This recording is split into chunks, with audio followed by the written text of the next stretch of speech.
پاکستان کے شہر فیصل آباد کی تحصیل جڑامالہ کے ایک مسیحی محلے میں متعدد گرجا گھروں پر مشتعل افراد نے حملہ کر دیا۔ یہ چونکا دینے والا واقعہ قرآن پاک کی مبینہ بے حرمتی کے نتیجے میں سامنے آیا۔ بدھ کے روز 100 سے زیادہ لوگوں کا ایک ہجوم سڑکوں پر نکل آیا جس نے گرجا گھروں اور بستی کو نظر آتش کر دیا۔ رپورٹس کے مطابق لوگوں کے اس ہجوم کو مقامی مساجد میں لاؤڈ سپیکر سے 3 عیسائیوں کی جانب سے مذہبی صحیفوں کی مبینہ بے حرمتی کے بارے میں اعلانات کے ذریعے اکسایا گیا تھا۔ اس تشویشناک صورتحال کے باعث علاقے میں خوف و ہراس پھیل گیا اور نجی املاک کو نقصان پہنچا۔ پاکستان پینل کوڈ کے سیکشنز 295B اور 295C کے تحت توہین مذہب کا مقدمہ درج کر کے پولیس نے کارروائی کی ہے۔ ایک حالیہ پیش رفت میں اس واقعے سے متعلق توہین مذہب کے الزامات میں 2 عیسائیوں کو گرفتار کیا گیا ہے۔ ان کے خلاف الزامات قرآن کے ان صفحات سے منسلک ہیں جن پر سرخ رنگ میں لکھے گئے توہین آمیز ریمارکس پائے گئے تھے۔ اس واقعے کے بعد ری ایکشن یعنی رد عمل کو بہت اہمیت دی گئی، لیکن ایکشن پر وہ تنقید نہیں ہوئی جو ہونی چاہیے تھی۔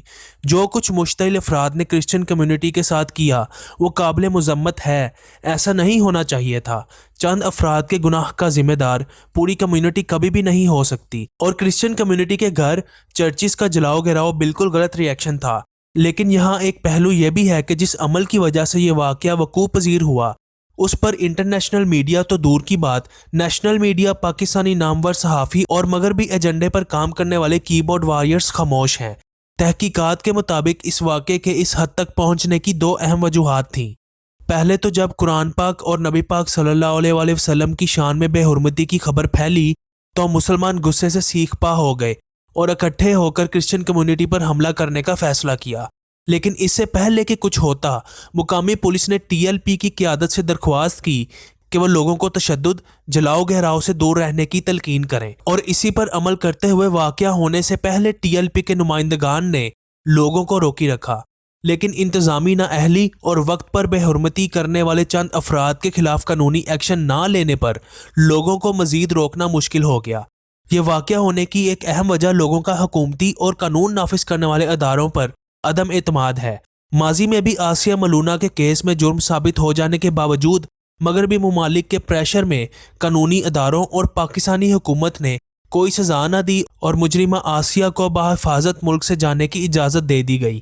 اس کے علاوہ بھی بہت سے واقعات ہیں جہاں ہمارے حکومتی اداروں کی نااہلی ایک اہم وجہ ہے کہ لوگ کیوں خود ایسے فیصلے کرنے پر مجبور ہو جاتے ہیں۔ اور ویسے بھی جن لوگوں نے یہ گستاخی کی ہے ان کو نتائج معلوم ہوتے ہیں، پھر بھی وہ ایسی حرکت کرنے سے اس لیے باز نہیں آتے کیونکہ وہ جانتے ہیں کہ معاملہ مغربی ممالک میں اٹھایا جائے گا اور آسیہ ملونہ کی طرح پاکستان چھوڑنے کے لیے اقلیتوں پر ظلم کا بہانہ بنا کر اسائلم اپلائی کر کے مغربی ممالک میں بہتر زندگی گزارنے کا ایک موقع مل جائے گا۔ اس کے علاوہ پاکستان میں تو ایسے واقعات اتنی تعداد میں نہیں ہو رہے جتنا انڈیا میں ہوتے ہیں۔ آئے روز بھارت میں سکھ، کرسچن اور مسلم مائنورٹیز کے خلاف ایسے واقعات ہونا بہت عام بات ہے۔ چند تجزیہ کاروں کے مطابق تحقیقات سے ثابت ہوا ہے کہ یہ واقعہ بھارت کی طرف سے ایک سوچی سمجھی سازش کا بھی نتیجہ ہے، جہاں جان بوجھ کر بے حرمتی کروا کر مسلمانوں کے جذبات کو مجروح کر کے جنگل میں آگ لگانے کا کام کیا جائے تاکہ انٹرنیشنل لیول پر بھارت کی ناانصافیوں کے جواب میں پاکستان میں بھی ایسے واقعات کو ہائی لائٹ کر کے بیلنس کریٹ کیا جائے۔